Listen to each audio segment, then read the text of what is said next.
机器收割稻谷的速度多快啊，多有效率啊！你看，下面的是刚刚那个收割的，现在画面看到那个是正在收割的。你看收割的时候，鸟就会飞过来，白鹭鸪鸟、乌秋鸟会飞过来，很快的，1分地大概半个小时就收割完了。哎呀，你看都还有卡车在旁边等候，让它吐出稻谷来，很快就可以再种，速度多快，多有效率啊！以前农村时代，民国60年代都还大概是这样一次大概10几个人收割稻谷，用那个人工的来打那个稻谷，用那个长长的木桶是有，那大概有装轮子可以，还可以再走，可以移动。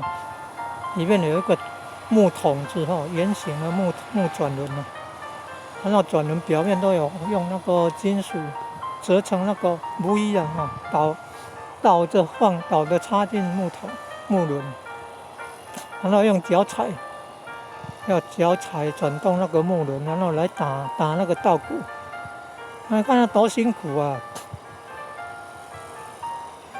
打多久才能够打那很多的稻谷啊？还有很多的布袋来装稻谷。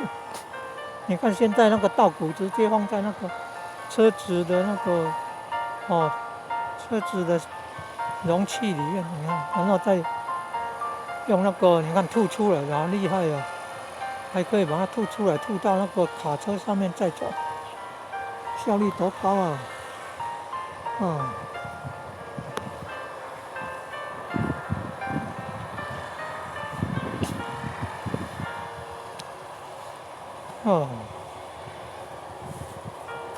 机器收割稻谷。